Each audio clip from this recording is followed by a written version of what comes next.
Imagine someone hands you a winning lottery ticket, and you just rip it up right in front of them. Sounds absolutely crazy, right? Well, today, in this explainer, we're diving into one of the most baffling mysteries in global agricultural aid. We're going to break down some hard data from top-tier journals to uncover a pretty brutal truth. Why on earth would people who literally don't have enough to eat intentionally reject a technology that guarantees massive, seemingly risk-free profits? Seriously, if there was a piece of tech out there that guaranteed more food on the table and offered a lightning-fast ticket out of poverty, why would the people who needed the most fight tooth and nail to avoid it? It completely goes against human nature, right?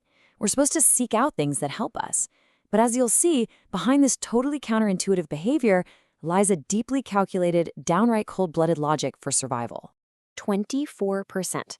In Ethiopia, simply tossing down some fertilizer can boost crop yields by at least 24%.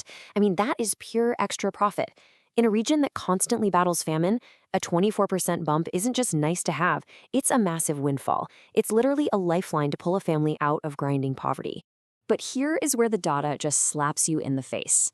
Faced with that massive 24% profit incentive, a measly 22% of farmers actually use fertilizer consistently. The other 78%, they either flat out refuse to touch the stuff or they try it once and drop it forever. They are quite literally leaving cold, hard cash in the dirt. So what is actually going on here? But let's jump right into debunking the myths and see exactly what the experts got wrong.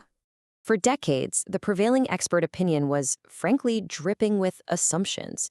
They'd say, oh, poor farmers don't buy fertilizer because they're uneducated, they lack the skills, or they just can't get a loan.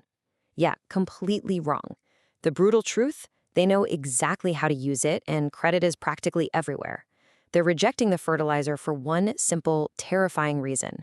They are deathly afraid of starving. Let's look at the actual survey data straight from rural Ethiopia to blow that lack of education myth right out of the water. Look at this. Only a tiny 3% of farmers said they didn't use fertilizer because they lacked the skills. Meanwhile, a massive 60% were crystal clear about their reasons. It's too expensive, they lack cash, and the risk is just too damn high. It's not about being ignorant.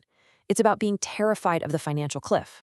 You see, fertilizer loans aren't scarce down there. Actually, the government actively pushes these seasonal loans. The fatal flaw is this. Getting the money is easy, but if a natural disaster hits, how do you survive the day the debt collector comes knocking? Which brings us to the calculus of survival, a literal gamble with death. We're looking at a textbook debt trap here, step by step. Step 1, you take out a loan to buy fertilizer, hoping for a bigger harvest. Step 2, a severe drought hits. Step 3, total crop failure. Step 4, and this is the kicker, the debt collectors show up mercilessly and repossess your only cow to cover the debt. And Step 5, your family starves. What started as a simple agricultural loan mutates into a literal death sentence the second the weather turns bad. For these farmers, deciding whether or not to use fertilizer isn't some casual business strategy. It's a game of Russian roulette. If you win, great, your family gets a full meal. But if you lose, it's game over. I mean, ask yourself, would you put a loaded gun to your head just for the chance to make a little extra cash? The logic is actually incredibly clear when you map it out. Choose fertilizer, and sure, during good rain, your profits are high. But during a drought, you face debt and starvation. Now look at the traditional method. Low profits normally, sure, but during a drought, you at least barely survive. As a rational human being, which one are you picking? You're picking survival, every single time. And it gets even worse. 57%! That is the staggering implicit annual interest rate on these so-called helpful government agricultural loans. The terms are incredibly short, and the enforcement is totally ruthless. This isn't helping farmers. It's forcing them to walk a tightrope over a canyon with absolutely no safety net. Let's move on to the data proof. 5 years of rainfall and ruin. Now, everything we're discussing here is backed by absolute heavyweight research from the Journal of Development Economics. This isn't just some anecdotal sob story we pulled off the internet. It is hard, rigorous scientific evidence built on massive real-world data sets. Top economists tracked 1,450 Ethiopian rural households over 5 solid years. They meticulously matched the exact wealth of these families against historical rainfall data. And while this specific study is hyper-focused on Ethiopian climate models, the underlying survival logic it exposes completely shatters a massive blind spot in global poverty programs everywhere. The data reveals this terrifying death cross. When rainfall is average, the fertilizer group wins easily. But the second extreme drought hits, the miracle of fertilizer totally collapses. Fields treated with fertilizer not only lose all their investment, but their net yield actually drops below the traditional methods. In the face of disaster, this miracle tech becomes an anchor that drags the farmers straight to the bottom. This perfectly explains the ultimate survival wisdom of the poor. They willingly throw away 20% of their potential income just to buy what researchers call implicit insurance against starvation. Think about that. Staying poor is literally the tax they are forced to pay just to stay alive. So we need to redefine the trap. Poverty is essentially a prison made of risk. This concept should completely flip your perspective. It's called the risk-induced poverty trap.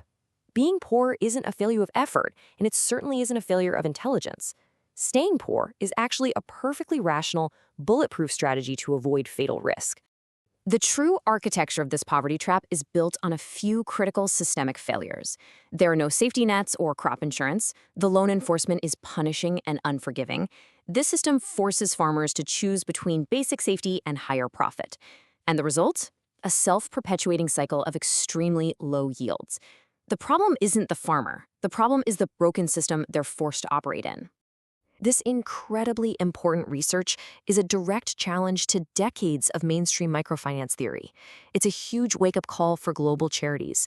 Because honestly, if you don't address the baseline, life-or-death risk that poor farmers face, handing out microloans and bags of fertilizer is practically useless. So, it all boils down to this. If we genuinely want to end global poverty, maybe we shouldn't just be handing out loans. Maybe we need to give them insurance. Empowering people to take risks without betting their lives, that might just be the real solution. Thanks for joining us for this explainer. I hope these counterintuitive truths gave you something to think about, and we'll catch you in the next one.